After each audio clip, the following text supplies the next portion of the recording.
Game Basics, episode number 32. I'm Patrick. And I'm Robert. Each episode we'll try and talk about a board game and a card game. This week we're not talking about either.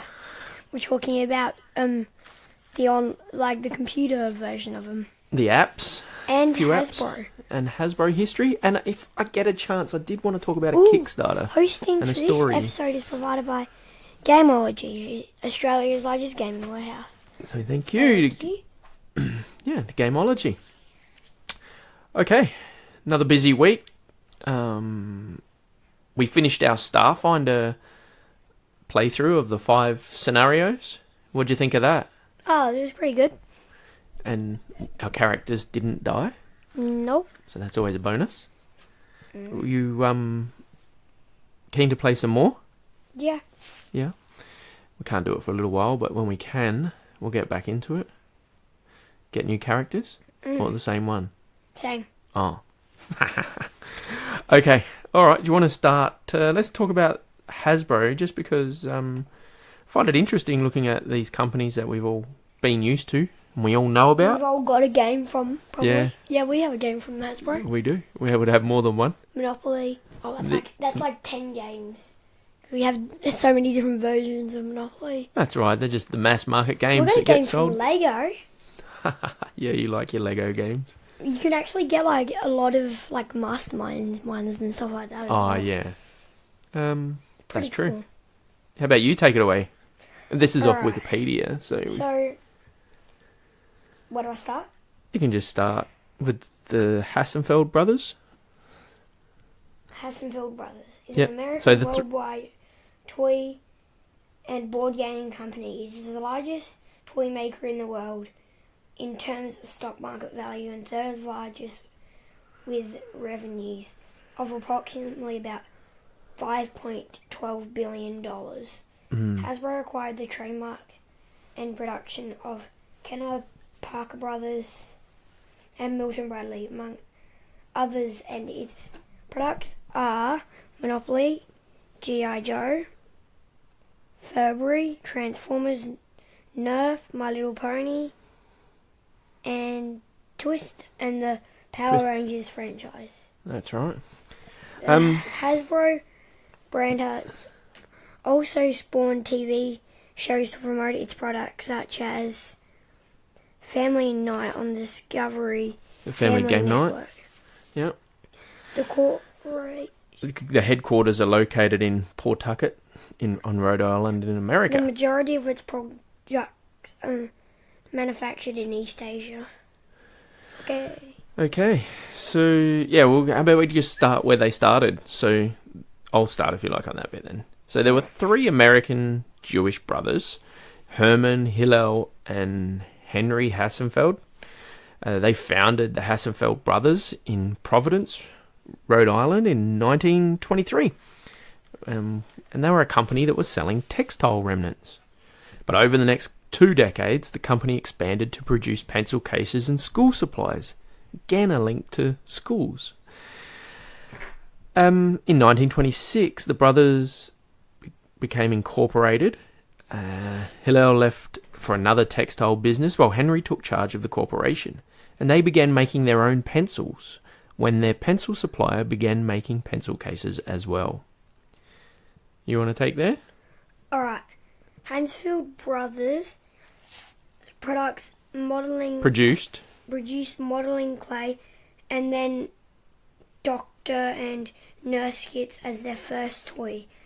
And they became primarily a toy company by 1942. Hill died in 1943 and Henry Hassenfeld became CEO while his son Morrell became president. The company entered the plastic during World War II to support its toy line. Hassenfeld Brothers' first toy was hit Mr. Potato Head, which the company purchased from George Lanier in 1952. The toy was a smash success. In 1954, the company became a Disney major license. licensee. The interesting because they were growing during the war there, which was a time when a lot of businesses were needed to help make war products and help the war effort. And Mr. Potato Head, well, everyone knows that. Although you may have never played it, you would have seen it in Toy Story movie. Really? Yeah, you know, the potato head Oh, and yeah. his eyes pop out. Yeah, that's a game. It's an old game and you take the eyebrows and you put them in and yeah. Oh, that. Yeah, it's really old. Obviously from 1950. In 1960, Henry died and Merrill took over the parent company and his older brother Harold ran the pencil-making business of Empire Pencil. The Hassenfeld brothers expanded to Canada with Hassenfeld Brothers Canada Limited. The company was approached in 1963 to license a toy based on the Lieutenant, which they turned down because they did not want to be tied to a possibly short-lived television series. Instead, the Hassenfeld brothers produced the G.I. Joe toy in 1964, which they termed an action figure in order to market it to boys who wouldn't want to play with dolls. In 1964 and 65, G.I. Joe accounted for 2/3 of their sales. Wow. That's a lot. Do I go now? Yeah. The company has previously sold toys under the Hasbro trade name, and it shortened its name to Hasbro Industries in 1968 and sold a minor stake in the corporation to the public. The unpopular Vietnam War was at its height in 1969, so Hasbro redesigned G.I. Joe to be less militaristic and more adventure-orientated. Its promotional efforts included the Catchphrase, yep. Boy oh boy, it's a Hasbro toy. In television, commercials and print ads. Also in 1969, Hasbro bought Bert Cultistorm Enterprises, which produced Romper Room, huh. and had just begun a Romper Room toy line. A month-long Teamster strike and Far Eastern supplier troubles caused the company to have a $1 million loss for the year. I remember watching Romper Room in Australia, but I thought it was an Australian show, so that's interesting. I wonder if they're linked. Boy, oh boy, it's a Hasbro toy. So in 1970, Hasbro began a plan of diversification and opened the Romper Room Nursery School franchise to cash in on President Nixon's Family Assistance Plan, which subsidized daycare for working mothers. By 1975, the company had ended the nursery chain. Hasbro also entered the cookware field with a galloping gourmet line based on a television cooking show, but that line collapsed with an attack of termites on their salad bowls. Two new 1970s toys were public relations disasters. One of the toys was named Javelin Darts, which was similar to ancient Roman plumbata. At the end of 1988, the Safety Commission banned lawn darts from sale in the United States due to their hazards as a flying projectile with a sharp metal point causing multiple deaths. Far out. The other toy was named the Hypo Squirt, a hypodermic needle-shaped water gun tagged by the press as a Junior Junkie kit. Both were recalled. The Romper Room and its toy line had continued success, although Action for Children's Television Citizens Group considered the program to be an advertising channel for boys. Toys. For toys, yeah. Sorry. Really? Hassenfeld took over as CEO in 1974, and his son, Stephen D.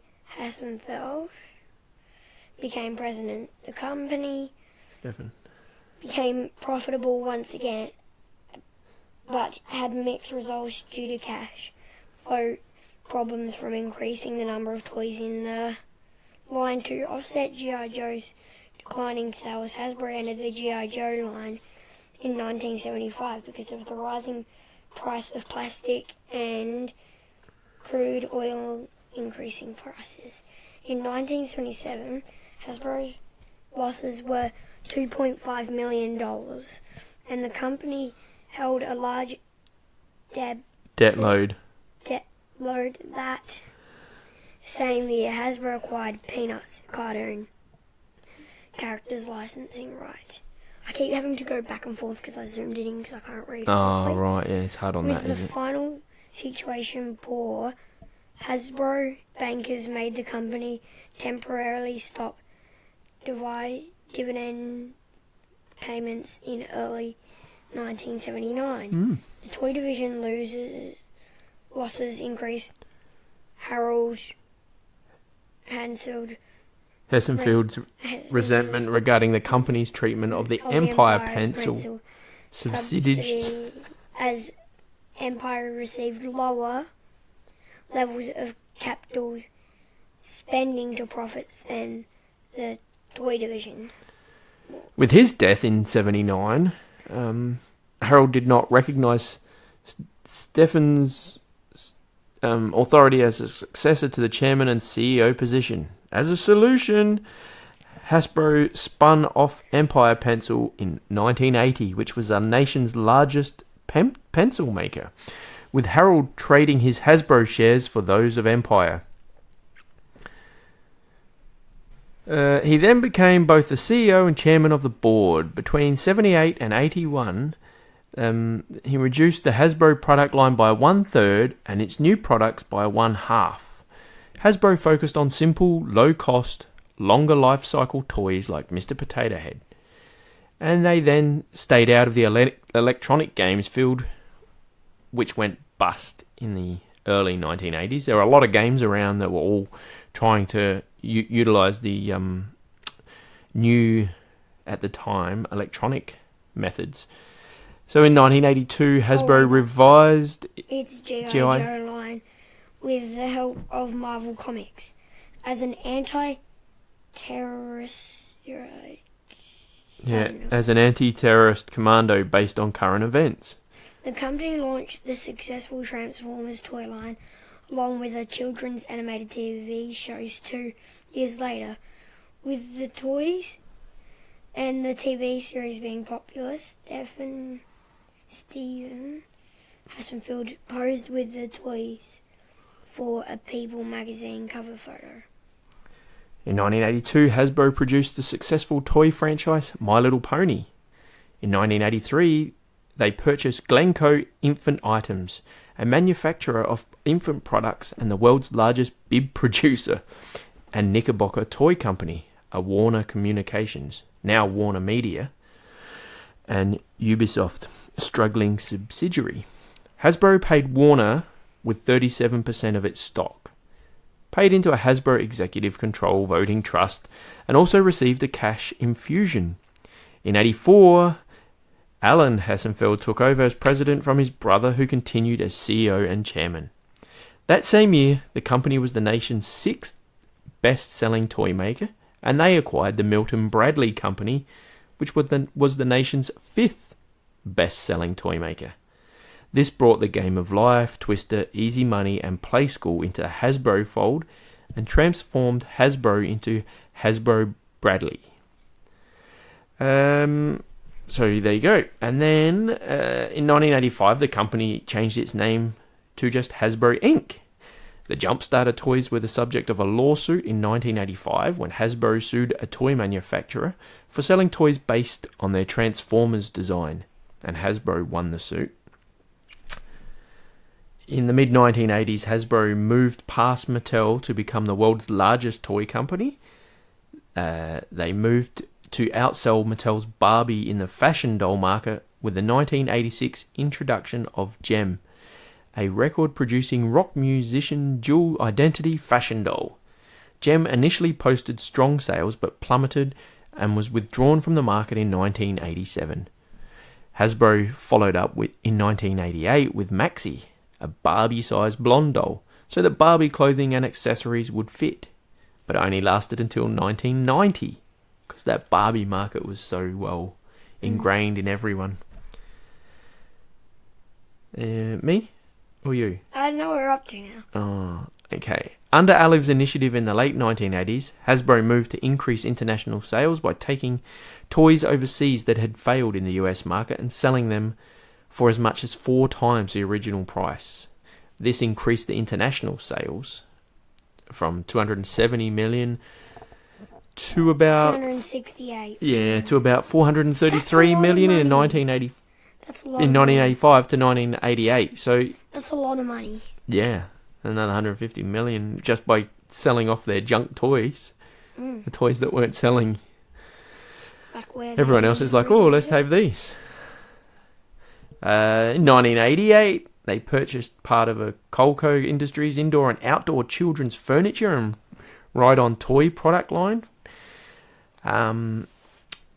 including 2 just-closed manufacturing plants. In July 1989, Hasbro acquired bankrupt Colco for $85 million.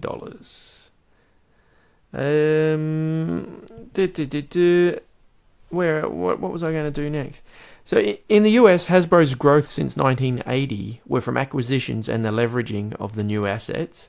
New product development was not as successful except for the movie and TV tie-in product lines with Jurassic Park and Barney. Thus, US sales were stagnant in the early 1990s, falling from 93 to 1995. To turn the domestic performance around in 94, Hasbro merged the Hasbro Toy, Playschool, Playschool Baby, Kenner, and Kid Dimension units into the Hasbro Toy Group. Meanwhile, Mattel purchased Fisher-Price and retook the top spot in the toy industry. Can you find where we're up to now? Yeah. Hasbro Interactive was started in 1995 and released a Monopoly game on CD-ROM. Mattel also proposed a merger that year, but it turned down by the board.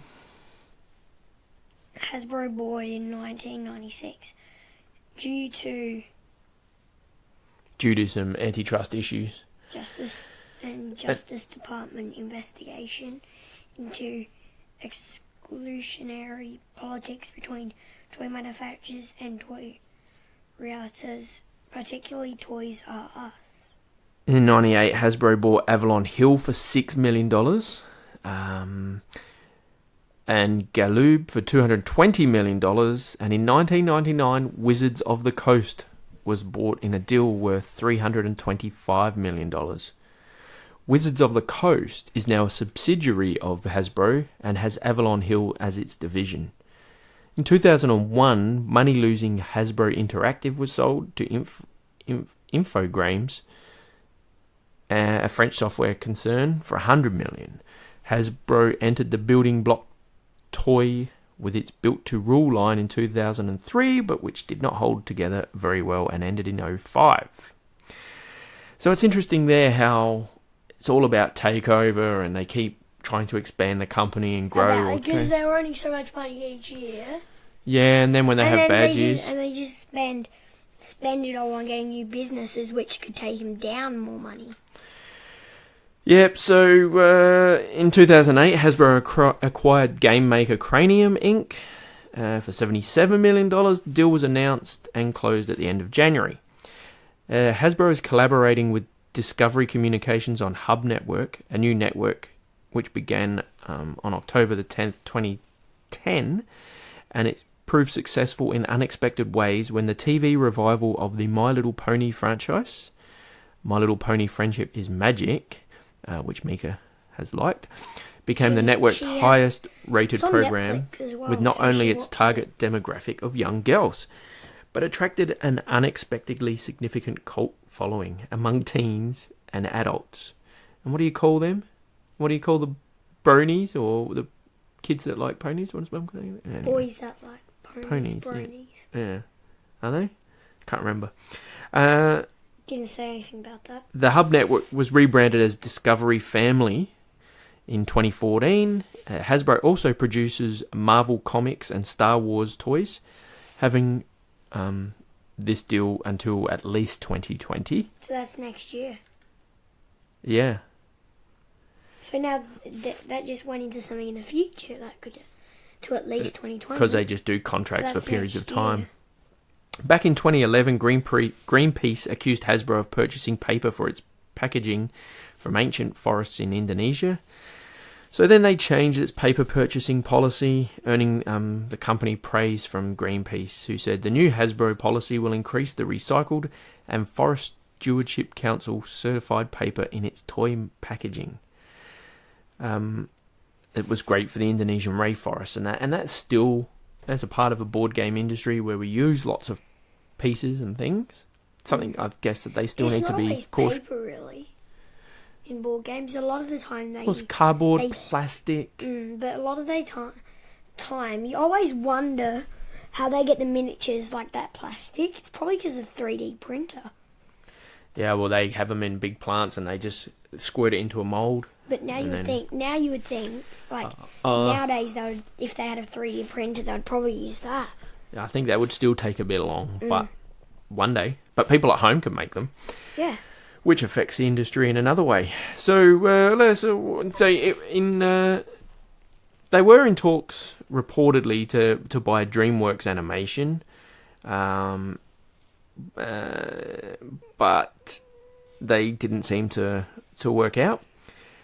And then Mattel added 2 competing lines, and the expiration of their Disney Princess license at the 2015, Disney gave Hasbro a chance to gain the license on their works on Star Wars,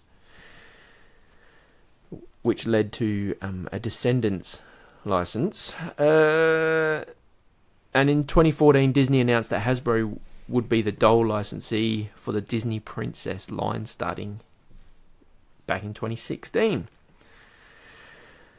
What else? And then they continued to grow. And in 2017, Wall Street Journal reported that Hasbro had made a takeover offer for Mattel. At the time, Mattel was worth $5 billion, while Hasbro was worth about $11 billion. But it was reported then that Mattel rejected the offer. And then also Hasbro came very close to buying Lionsgate, but that also fell through. It's interesting 2018, that was last year. Yeah. So this must have been done this year. Like, I think they just updated it then. Yeah, no, it just continued. Then at the start of February in 2018, Hasbro was appointed as the global master toy licensee for Power Rangers, with a future option to purchase the franchise. And then they agreed to purchase Power Rangers in May last year and other entertainment assets from Saban Brands for $522 million US in cash and stock, with the licensing fee already paid with credit. The sale, which also included My Pet Monster, Popples, Julius Jr., Luna, Petunia, Treehouse Detectives, and additional properties. In 2018, the company announced plans to cut jobs amounting to less than 10% of its staff as it tries to rebrand and rework out how to make the things. In the rest of 2018, Hasbro signed a number of licensing agreements for hospitality deals based on Hasbro brands. On the 1st of May in 2018, the Monopoly Mansion Hotel agreement was announced by Hasbro, and the Sirocco group would manage the hotel when it opens in 2019 with Kingsmen's Creatives. So this will be interesting to see how this goes. Hasbro granted them a license to build Nerf Action Experience Family Entertainment Center with the first to be opened in Singapore in the winter 2019. So that's this year winter. Yeah, so that's right about now. We just missed out on seeing that when we were in Singapore. Although we might pop into Singapore. So it'll be opening around about winter. Yeah, it's winter soon. Right now. Soon. Not yet, but soon. Yes, it is. In November, the company issued license for family entertainment centres to Kilburn Live, who will launch a new division for the centres. While in December, the company granted a license for theme parks to Imagine Resorts and Hotels. So that's going to be interesting. Do you think... Would you like to go to Monopoly Mansion Hotel or maybe a Nerf action experience? That would be cool to see, though. It would be cool, wouldn't it? A Monopoly Hotel? Would it be made out of Monopoly boxes? like the Legoland Hotel? Oh, like the Legoland Hotel? That would be... It actually has Lego brick things. They do. So, anyway, that was a long roundabout way, but we wanted to cover off all of those things because it's interesting seeing how they started as in textiles. They took over a lot of things. Yeah, and then they buy, they sell, and then they're still here trying to find a way to make money out of games and things. And as is the way, it seems like licenses are the way, you know, for other companies with Frozen, like Disney. We don't even know this is happening unless you read Wikipedia. Yeah, or you're researching the company all the time. You never find out what's happening because it's not like it's on the news. And so there's some big name companies that they own and that they've been able to spin off. So why do they? So they spin off. Well, then they own Wizards of the Coast, and then all the things that fall under there. 2000. Yeah. 1999. So all of their products, which is quite helpful. There's quite a lot. It's quite good to know, how many different things they've bought. So then you know, that's a Hasbro thing. Yeah. Well, even just the Wizard of the Coast history would be interesting in itself as a small part of all that. Anyway, that's all that. Yep. Can you see a Hasbro game just looking up there right now? Yeah, Parker Brothers, Hasbro Gaming, another one. I can see Mattel there as well. Yeah, see, so there's a lot. Everyone would have them. Go have a look. Milton Bradley, I think. Anything else? Wait, where's the Mattel?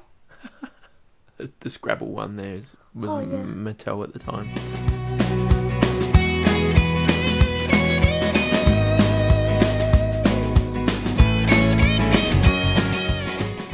Okay, so the next thing that I did want to talk about, that we have just recently gotten quite a few things on, is the that deal App Store on Steam. $17 deal that you got. Yeah, I was told about Home Bundle by a listener. Thank you for that very much, Jonathan. And I looked up the Home Bundle, is it humble.com, and it was a package that had... Because we've been wanting to get Pathfinder adventure card game. Oh, it's so good on the computer. You just press space and it rolls the dice. Or if it's time to draw a card, you just press space and it draws a card. So instead of having to tap a quarter of a million things. So we got that. It was a bundle for $17 Australian, and it was like Pathfinder adventure card game, Scythe, which is that price at least, which we enjoy. Ticket to Ride First Journey, Carcassonne expansion, Mysterium, plus a couple of Mysterium expansions, Ascension, which is deck builder. We haven't played that yet, but I would look forward to playing that. Did you install Love Letter, which I've never played, which we should. Install them? Haven't installed them all, because I didn't know how much space they'd be taking up on the computer. 800 each. Plus we already have other games, Ticket to Ride and Catan. Yeah, we already had them. But it actually says on Steam that we've got them. It highlights the ones that you've installed. Yeah, so on the Steam account. So we've played Ticket to Ride a bit. We enjoy that. And it shows the one that you've also bought that you haven't installed. Yeah. What sort of games do you like to play on an app? Rather than getting a board game out, because you like playing board games solo.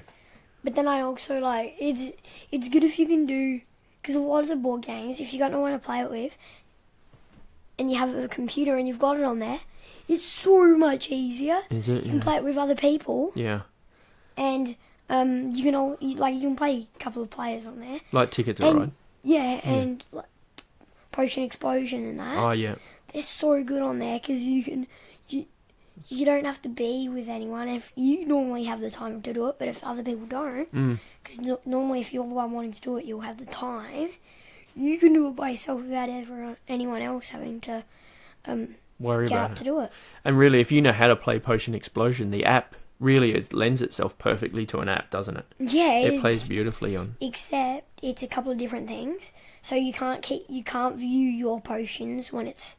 Yeah. So if it's 2-player, Yeah. like 2 people, real people, that are actually in the same house, Yeah. doing it together, one has to stay there and the other can stay there, but you can't see your potions during their turn. But then if you're doing it with robots, you can. Yeah. Okay. But also in the board game, you can. So it's basically the same. And No difference. so, but you enjoy playing games solo sometimes. So Yeah, what do you prefer to do? Do you prefer to play a game solo like the board game? Like if you were going to play Scythe, would you rather play the board game by yourself, which you've done plenty of times, or would you rather play the digital version by yourself? Digital version's about 10 times quicker. Yeah. But the normal version are rather non-computer. Right. Just normal. Yeah, Because it is a lot quicker it setup. lets you feel the stuff. Yeah. It's just automatically set up on the computer. Like you can feel the stuff, and you can actually move them around without difficulty on the computer. I found it quite hard. You've actually got to confirm your action to do it. Yeah. I didn't know that, so I just kept clicking on them and trying to move it. Yeah, and But it the didn't let other me. thing is I made a mistake or two on the But also game and on the computer. app, but when it's on the app you can't just quickly go back and redo it. You're done. On the app, Yeah. you also now I forgot. So You can actually select which mat you can have. Like you can. It's annoying because you got to like go. There's actually sort of a game setup as well that you have to do. like a tutorial. No, you got to set up the players Oh, right. and stuff, which is annoying. And you can choose the mats. Yeah. But- Can you? Right. Oh, is that what those things were letting us do? Yeah. Whereas One I of just them's did choose start. your colour. Yeah. So you just did random everything. Okay, so question. App, would you rather play Scythe? If you just had 2 hours to play a game, would you rather play Scythe twice on the app or once on the board game? This is by yourself. Once board game. Okay. But today you came to work with me this morning. I did it once on the and app. you got to play the app. I did the tutorial then that. Yeah. Tutorial I needed. The tutorial gave me a big help because I didn't know any of the icons. I didn't know how you're supposed to move your character, because I tapped move and I couldn't move it. It's hard You because need to I think I confirm. would rather play the board game. But I'm not a person that's big on using the computers. But it's so much easier to just load the game, go bang, I'm just going to play for 20 minutes, close it down. You nearly finished the game. Whereas if you're setting up the board game, it takes all that time. So, but we do struggle to get Scythe out as a group. Well, I don't as a struggle. game. I don't struggle to get any game out by myself. No, I know, because you love it. It's cool, I like that. It's so easy to do it by yourself. Once I came home from school, got out of Australia, just set it up and went flying through the game. Yeah, Because you gotta after a couple of times of setting it up, you know what to do. solo, you know what to do. Okay, so next game, Pathfinder adventure card game, which they're bringing out the new one that's being released next month, which will be fantastic. You can actually choose if you do Pathfinder Rise of the Rune Lords or Pathfinder Rise of the Goblins. Because we got those You two can on choose the which pack. one you want to do first. Now, Oh, your character's a goblin. but how much? It's a bit cheaper to buy them as the app, but doesn't feel the same. I imagine as holding the cards in your hand and building a deck. Yeah, I just like holding the card. Like, it's good to know what you're doing. Yeah. see what you've got instead of like having them there. Normally in deck builder games like Clank, we put ours down, like we do open hand so everyone can see them. Like Yeah, we because do it doesn't so matter. everyone can Yeah. see them. It's good seeing what other people can do, especially in ones where you work together. Yeah, but if you're going to do it quick, you don't need like that. You can play the game quick, and you're not looking at what everyone else is doing. But if it's multiplayer cooperative one, it's good to know what others have. It is. And we've played our Starfinder online using the app, the Fantasy Grounds. Yeah. And that's worked quite well. And I was also told that they've got something on Kickstarter at the moment where you can upgrade your Fantasy Ground that you have now for $15 US, I think. So that's about 30. And you can get a Call of Cthulhu set with it for $50. And in that, they have the rules for Call of Cthulhu RPG. But also they have a couple of adventures that are solo player adventures. So I'm thinking of getting that so I can test it out and play Call of Cthulhu by myself. And then if you wanted to, you could play it by yourself. Solo is great. Yeah. You barely ever get solo roleplay games. Yeah, I know, but I don't know how well it will work. But if we could do that, and then that's a way of learning the game, that then Monday we might go, oh, let's play that. So that's another thing. I actually do start like you may be running a little bit of it where it's not so much battling, and then we just switch over. I like the idea of that. Yeah. Because I don't always like taking lots of damage. No, I know. Because after a while of having your character like that, you're like, no. At least on an app, if you're playing a game and you take lots of damage, it's quick to reset. Yeah. You don't feel. You just tap reset. Do you feel as connected to a character on an app as you do if you're physically playing the game? Well, with Starfinder, I am. Yeah. But that's because we're still role another playing one, it. Yeah. not really. So Pathfinder, on the app. Oh, it doesn't really matter with that one because you don't lose them forever. No. They just keep coming back. Yeah. And it's basically knocked out. Yeah. Would you ever play Carcassonne on your own? Would you go, I'll be this character and then I'll sit in that chair? No, just on the board. You never have, but would you? Probably. I like doing that with a lot of games. Yeah. I know, so I'm just curious if you'd play it solo. You're the one that came up with the idea that we could do that. Yeah, but whereas with the app, it's definitely easy to play a game that you may not normally play solo. So we're still coming around to the idea of playing games. Catapults, oh, at you least. did. So I was happy. So you were happy with that, although you beat me easily at that. Mum took over for me. I had to go to work. I snuck past you with my crossbow, and it just shot down the wall and everything. Cleared a path for the battering ram. So, before you disappear off to talking about that, I'm anything else that you wanted to say about the apps? Like, we're still exploring it. I think it's got great value for the RPG. We haven't tried the other games. We haven't tried Mysterium board game yet. Oh, Mysterium. Now, that's one I've played on the app.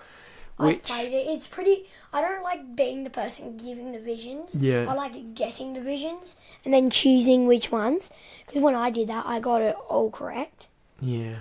Because it got a bit easier choosing the vision. Instead of being like, what? How am I supposed to choose which one of these to give the person that's choosing which one? Who it is. Now, that's a game we definitely can't compare to playing the real thing. We've played it a lot on the apps, but we've never played the real thing because we go, oh, that's another $50 or $60. We can't afford everything, you know. Yeah. Okay. Well, anyway, that's just a very quick, because we're way over time. I don't like giving the visions to the people that are getting them. I like getting them from the people that are giving them. Ah, right. Because it's about 10 times easier doing that. Okay, no worries. Thank you. Anything else you want to talk about the apps? What about you first? No, I'm okay. We're still working our way through it, so they're pretty good. We can come back to it. It's pretty good to use. It is good, especially if you've got no room. It's good to have these. Yeah, or if you don't own the game. Like now, we might not buy a Pathfinder card game for a while. Oh yeah. Although I know Mika's busting to get it. I really like it on the computer though. So that's why I think we'll enjoy it if we played it. Because like you just there's like little location icons, and you just double click on it, and it does that, and it gives you. If you click on it once, it gives you information. So that's definitely a game I would suggest. And if you're interested in that bundle, you can get that at Humble Bundle, Home Bundle, .com, which was great. So thank you for that.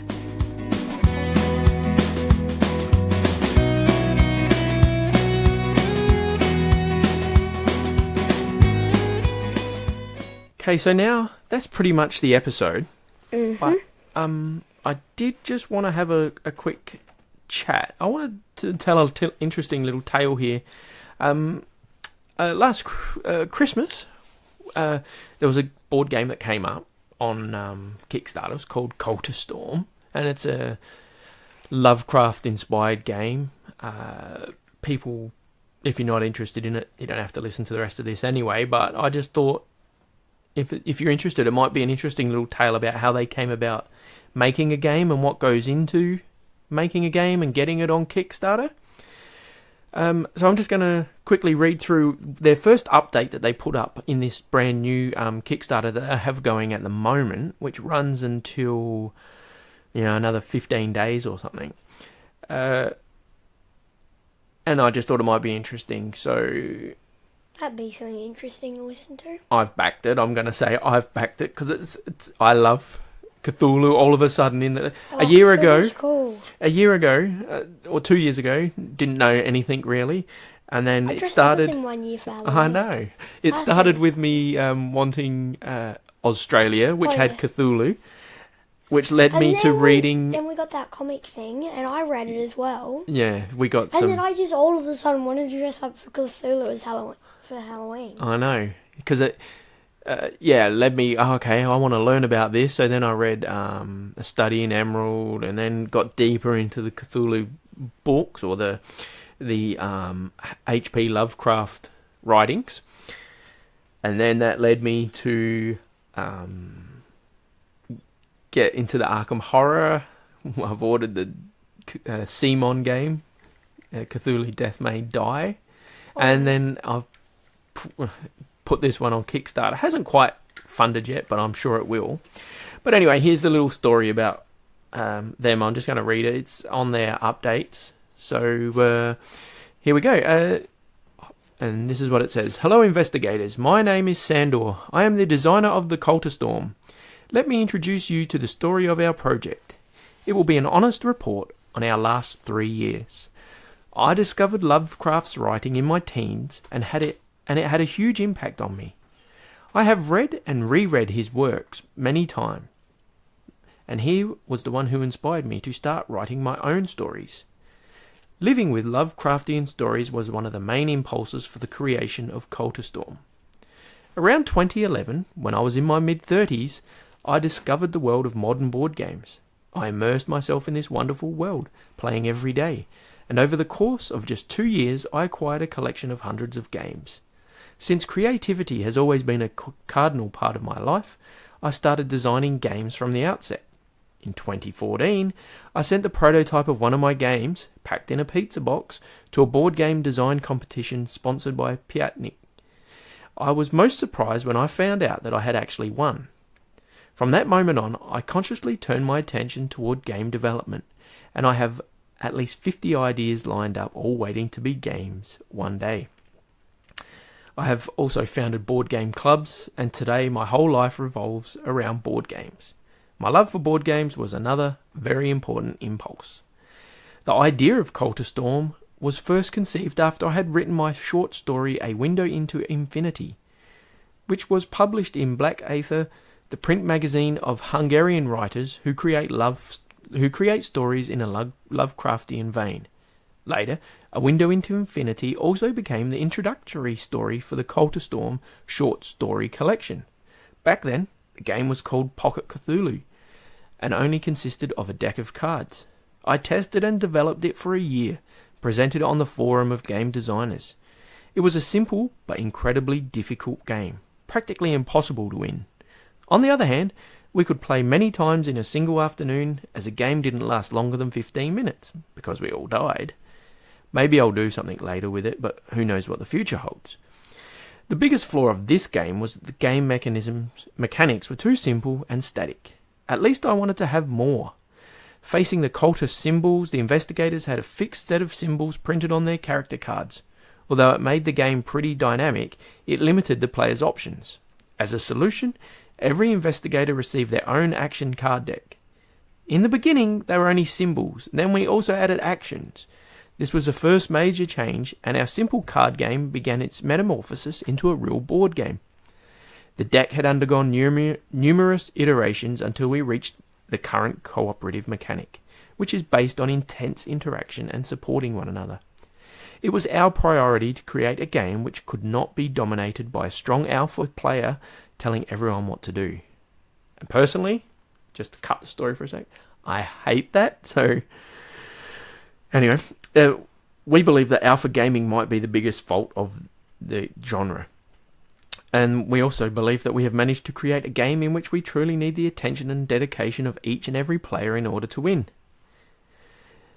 It was around this time that I met Blanca, who is responsible for the visual world of Cultistorm. She's an incredibly talented and surprisingly young illustrator. We have worked together on the visual representation of the game for years. The investigators received unique and upgradable character abilities, and the cultists also began to evolve. Locations were added to the game. Then they received effects that could be activated.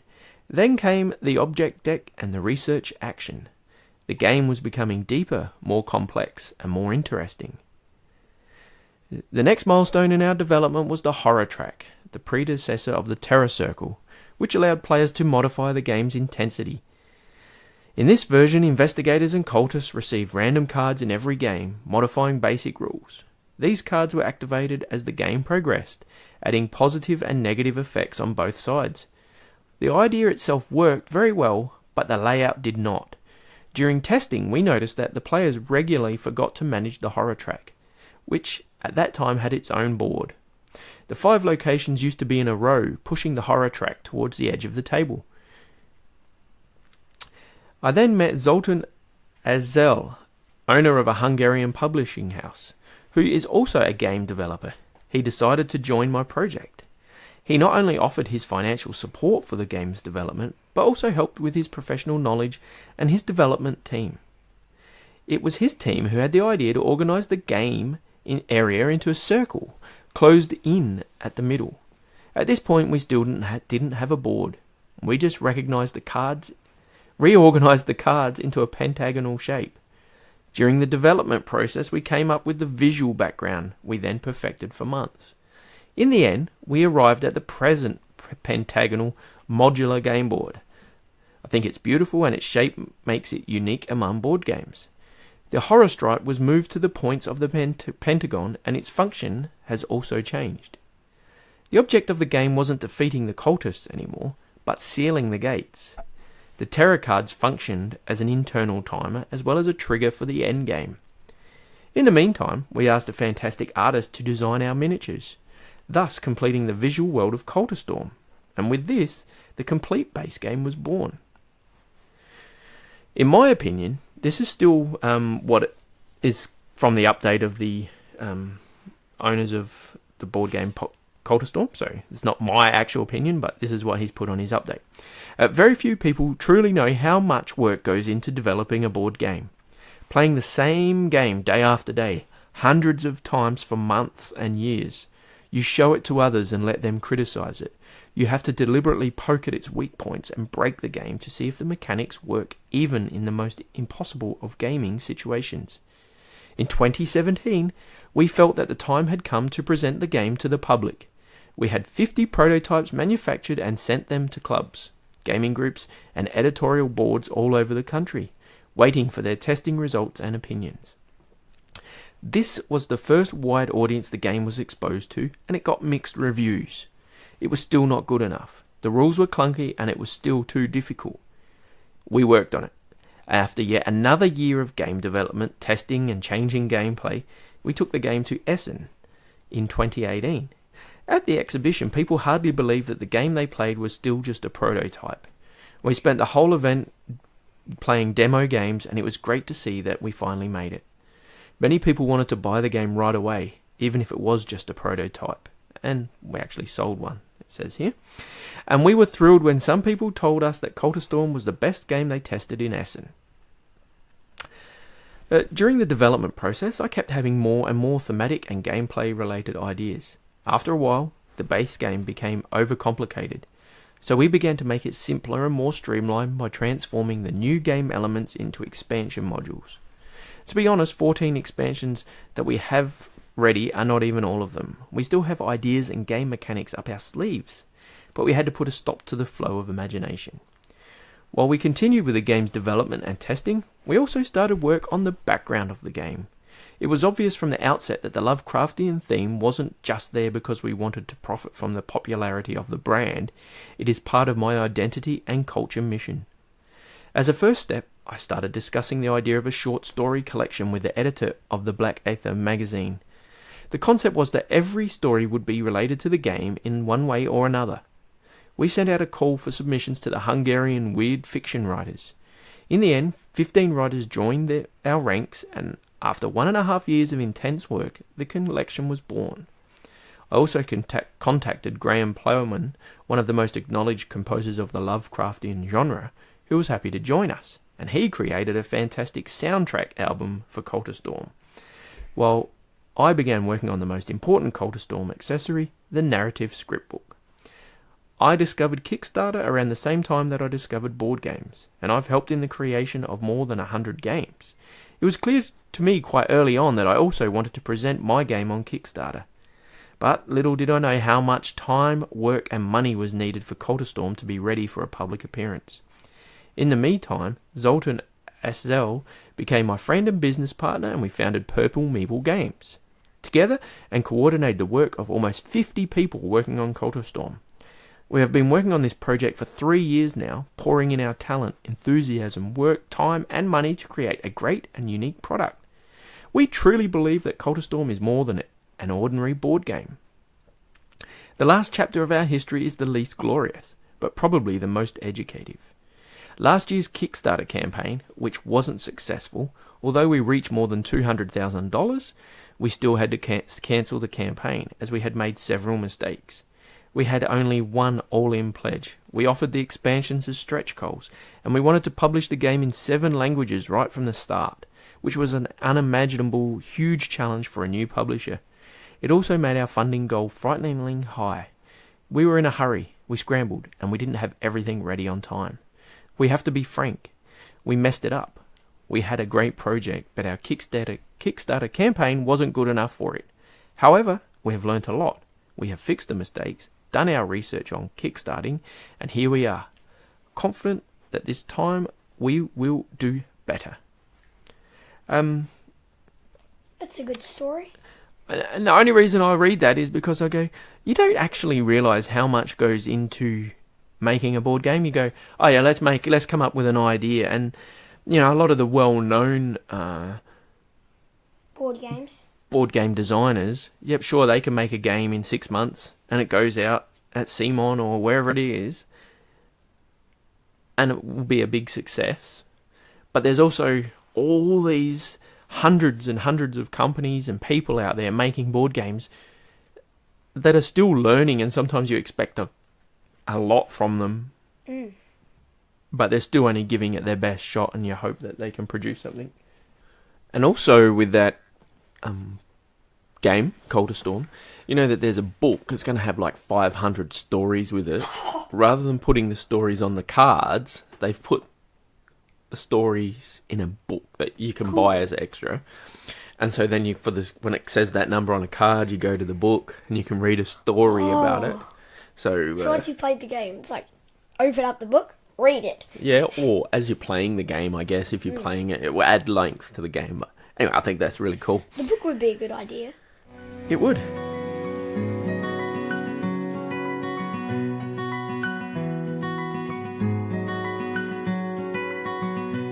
We've been going for nearly an hour. I know, it sounds like you're going crazy. What's going on? We're not meant to go this long. No. We'll have to get back to try and getting them shorter. Yeah.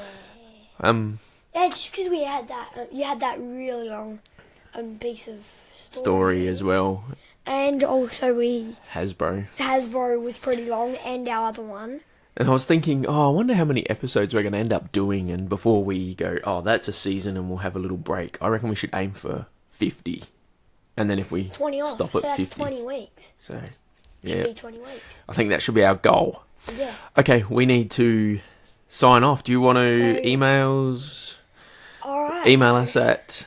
Email us in at boardgamebasic at podcast at outlook.com. Yep, and we'll put Twitter in the notes, and what else? Oh, thanks to Gameology. Yeah, hosting for this episode is provided by Gameology, Australia's largest gaming warehouse. And we also need to do our jokes. Oh, you can do that after. Alright, so thank you so much to everyone for listening. That's bye from me. And bye from me.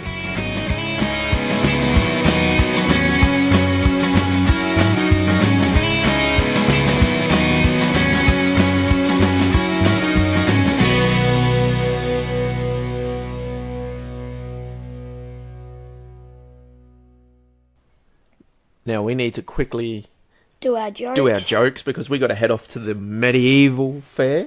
4 minutes and then it's been an hour. Okay, go.